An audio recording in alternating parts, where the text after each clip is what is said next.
It's the summertime in Florida and the heat is officially on. So to help you not leave the beach empty-handed and to get the most out of your beach fishing trips, I'm gonna show you everything you need to know about beach fishing in July. I'm gonna share with you what fish you're gonna be targeting, what baits and rigs to use for this month, and also I'm gonna be sharing some pro tips. We're gonna get into one of them right away. I'm gonna show you proper casting techniques for beach fishing.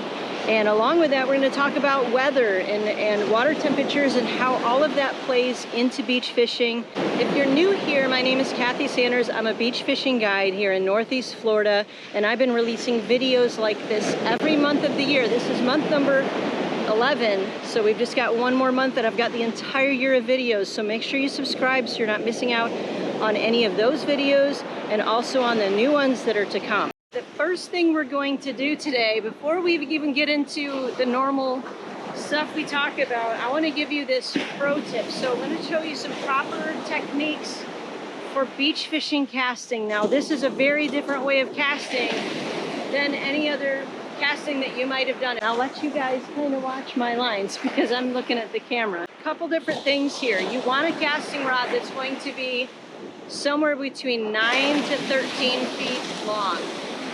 And the reason for that is the longer the rod is, the greater the distance is that you're going to have to cast. Now, you're not always going to need to cast as far out like to the sandbar, but if you do need to, you want to have a rod that is long enough to handle it. Now, this is the Akuma Rockaway.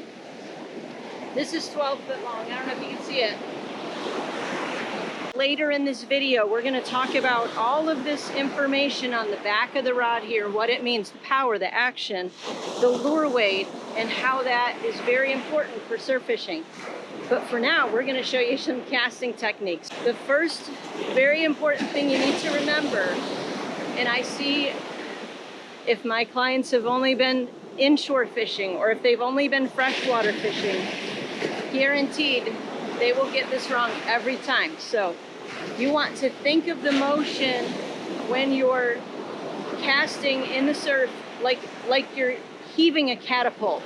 You want to think of it as a catapult and you're not whipping it. If you try to whip it at the top like you usually do for at a lake or at a river or even inshore, it's going to land 2 feet in front of you, or it may break the whole rig off. You know, think of that catapult motion. It's slower and then it gets faster toward the end.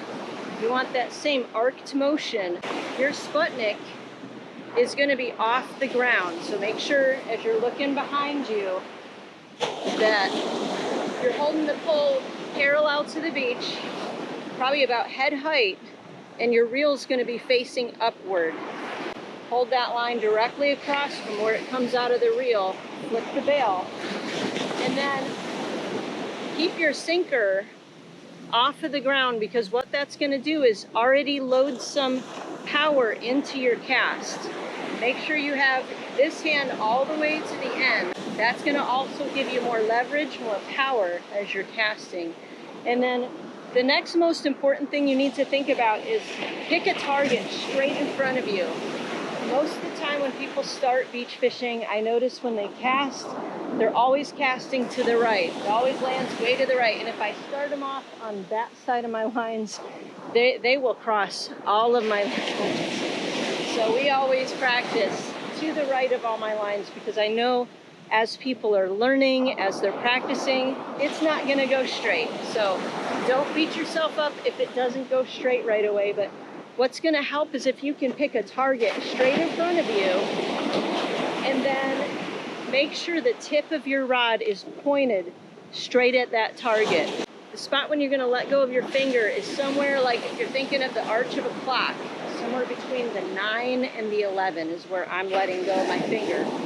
And then keep both hands securely on the rod until the sinker hits the water. Now I'm sharing these casting tips with you, but it's not going to replace actually getting out on the beach and practicing it.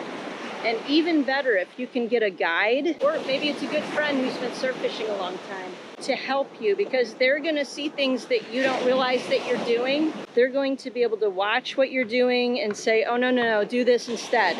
and it's gonna really help you out a lot. So I'm gonna show you what it looks like when I'm putting all those pieces together and when I'm casting. So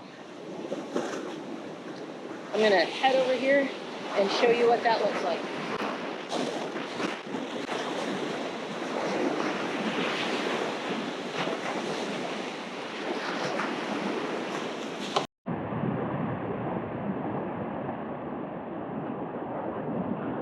I hope those casting tips helped. Let's get on with the video. Here in Northeast Florida, the main fish that you're going to be catching in July are whiting, black drum, and jack crevalle. So I'm focusing on those because I've noticed consistent pattern in past Julys, especially if you're fishing near structure. For instance, down in Ormond Beach area, there is a shipwreck that I love to fish. Now you got to park 20 bucks a day just to fish there. So I haven't been there in a while, but last July, the July before that, we were catching some really nice black drum, and we were catching ones that you could definitely take home for dinner. They were so good, so much fun to catch. Next fish on our main target species list is jack crevalle, but they are a lot of fun to catch, and even the smaller ones are going to put up a really good fight. They swim fast, they fight hard, and especially the bigger ones will give you such a rush. And then the last fish I'm going to put on this main target list species is whiting. You'll notice a common thread through all of these monthly beach fishing tips videos. Whiting are always something that we're catching, which is a good thing. And whiting are really good to eat. They're fun to catch. So you definitely want to be targeting whiting in the month of July too. And if you missed June's video, I talked about how there's 3 different species of fish that we call whiting. I almost put sharks as one of our target species, but I know some of you aren't trying to target sharks. Summer is when black tips and other species of sharks are migrating into our shores a little bit closer. They're coming here to feed, they're coming here to breed. Now you may have noticed I did not put pompano on that main list, and we're still catching pompano in July, guys. So it's just not one of the main species you're gonna target because the water temperature is so warm. And a lot of the schools, the big schools of pompano, are already migrating north up to the Carolinas. So you're still gonna catch residential pompano, and like today, we're only a few days from July and I caught a keeper pompano this morning. In addition to all of those species that I just talked about, in past Julys, we were catching palometa, we were catching sail cats, but we were also catching big ladyfish, we were catching bait fish. We even caught a butterfly ray. I had never seen one before, never caught it. They don't have a stinger on the tail. And if you take a look at this picture here, this is a really cool looking fish. And then check out this video, because last July I had a charter, and while we were out there, there was a ton of stingrays almost beaching themselves trying to feed on all the sand fleas. Those stingrays were so fun to watch. Now we're on to our second pro tip, and for this one we're going to be talking about beach fishing rods, what to look for. We're going to talk about the length of the rod, the power, the action. What do all these things mean on the rod itself when it's explaining all of the things. Now this is an inshore rod. All of my beach rods are in sand spikes right now, but we can certainly talk about it. If you're just getting into beach fishing, you might be tempted to bring your freshwater or your inshore rods down to the beach. You're like, I don't need to buy some special rod for beach fishing. And that might be true depending on the type of fishing that you're going to be doing. For instance, if you're going to be throwing a casting lure, you can probably bring your inshore rod. Now we are in saltwater, so you want to make sure that you are using a reel that is made for saltwater, because some of these reels are not intended for saltwater to get into them. Every time you come off the beach, every time you come off the inshore, you've got to rinse down your equipment, everything really good with fresh water, because if not, this is going to corrode, it's going to get rusted, it's going to get locked up, and you won't be able to use it. Oh, you know what, we're getting a bite here. I thought we had a bite, but we didn't. So I grabbed my other rod because this is a better example of a rod that can be used for casting lures. You can also use this rod for set rigs, and I'll show you why in just a second. So this rod is 7 foot. If you're going to be casting lures, you want 7 I've got a 7 foot, I've got an 8.5, like 8 foot 6 inch, and I'm usually using about a 4,000 reel when I'm casting lures. You've got this information on the back of the rod, and some of you may not realize what these things are. And we talk about power, and we talk about action, and you're like, I don't know what that is. You know, maybe you know what the lure weight is, what that means. But we're gonna go over all of this. When it comes to power, when it says the power of a rod, and that might be light, it might be ultralight, it might be medium, it might be heavy. So what that is referring to is the power that it takes to bend the rod. How much force is it take? If it's an ultralight rod, it's not gonna take much force at all, much power at all, to bend the rod. Whereas like a medium heavy or a heavy, that's going to be really stiff. So the lighter power rods are usually more suitable for smaller fish. And the heavier ones are, you know, if you know that you're going to be targeting really big fish and sharks and things like that, you want heavy power. So the action of a rod is referring to where it bends along the length of it. So a fast action is going to bend mostly at the top. So I bent that down, and you can see that the bend is mostly happening at the top of the rod. You see a rod that bends more toward the middle, that's more of like a slower action. So faster action is better, like if you're going to be casting lures, you want a faster action. You want to be able to you know, set the hook on that fish.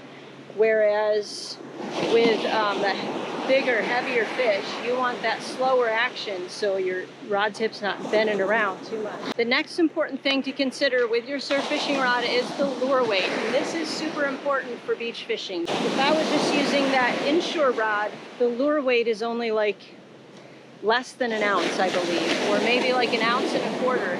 Well, we're using at least 3 ounces of weight here. So what that means is if your weight is too heavy on the end of it, you go to cast it and you get that flip, that bend on the rod as it flips that weight over, you could break the tip of your rod off. So just going down the line here, I believe this one is a 6 ounce. This is the Kong rod from Casking that is rated, I believe, up to 6 ounces.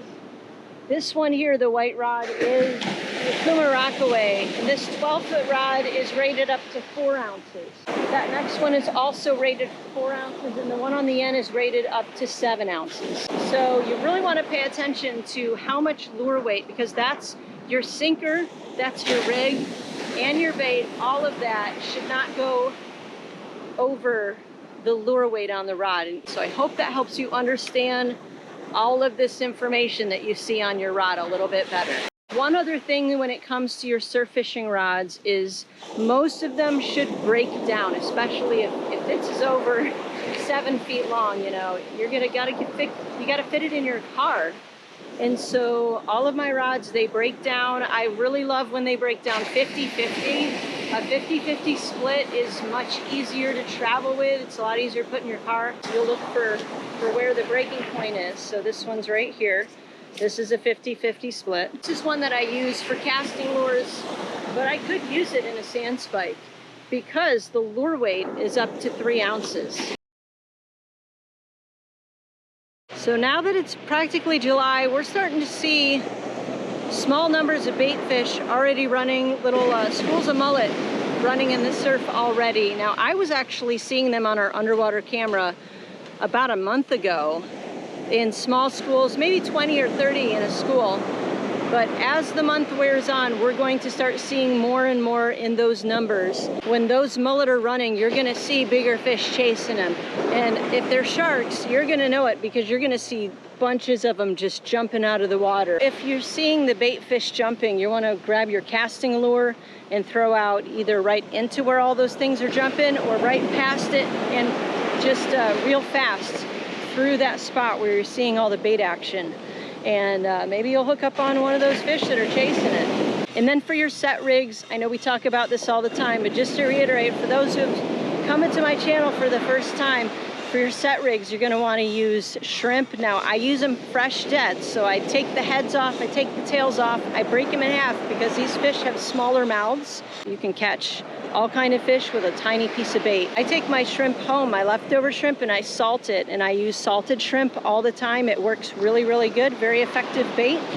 We've got tons of sand fleas, especially today. We've got whole patches of them right up here, as you can see. We've got lots and lots of sand fleas, and today the fish are wanting them. So you want to have, if you don't have a sand flea rake, you can use your hands and grab them that way. And then I always have fish gum, some type of synthetic bait with me, and that is so that I'm putting extra scent, extra bait in the water. And if the tackle shop is out of shrimp like they were today, then I've got the sand fleas. I've got the fish gum, and they come in lots of different flavors, lots of different colors, so that you can match up the conditions with the type of bait that you're using. For our rigs this month, we're gonna stick with what's been working. So we're using double drop rigs, using pompano. Oh, we're getting a bite here. That's a good hit. That's a good hit. What did we say about sharks? We catch a lot of sharks this time of year. Let me know in the comments what species of shark you think this might be. It's got the black up here, black around the tail. Oh, that wave is big. Woo.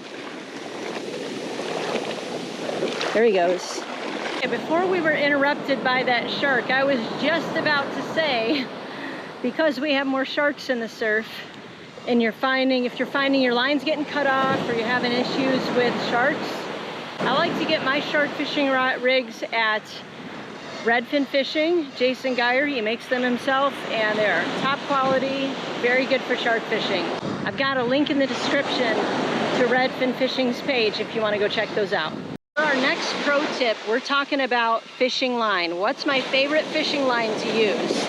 I have people ask me this in chats all the time. What's your favorite fishing line? Sorry about the waves are super loud right now. But on my main line, oh, we're getting hit. I'm sure you guys saw that. Checking this line out and seeing if we feel something on here. I'm using 20-pound high visibility mono, and that's so I can see the line. You can see it really well with your polarized glasses.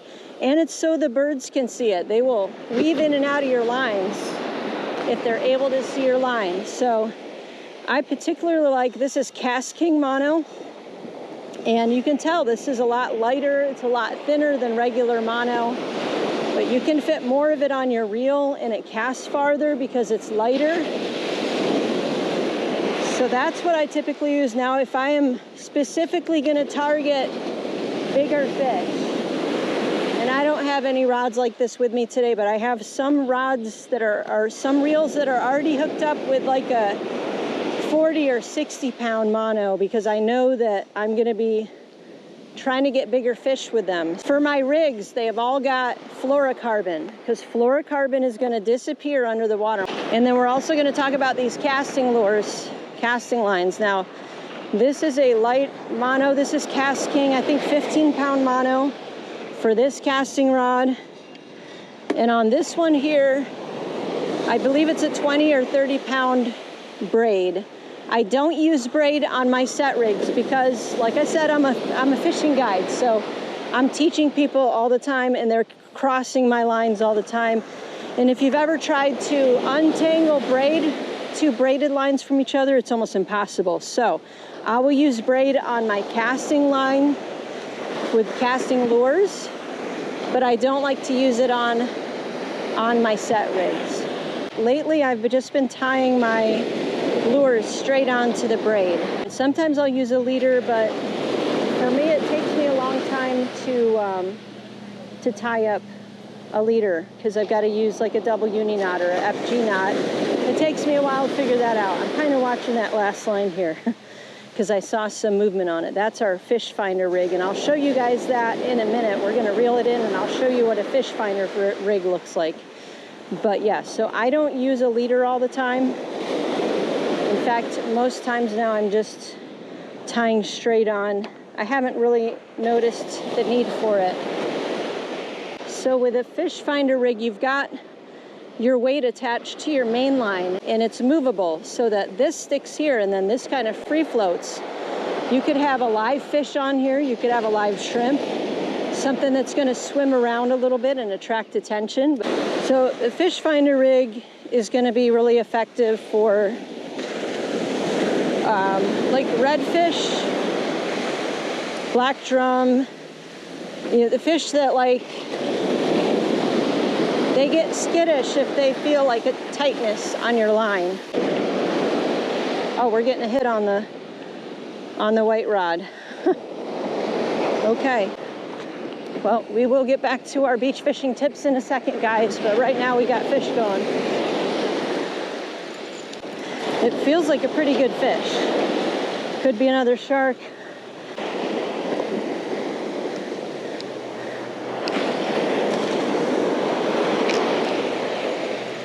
It's a little shark, but he was pulling hard. It's a little bonnethead.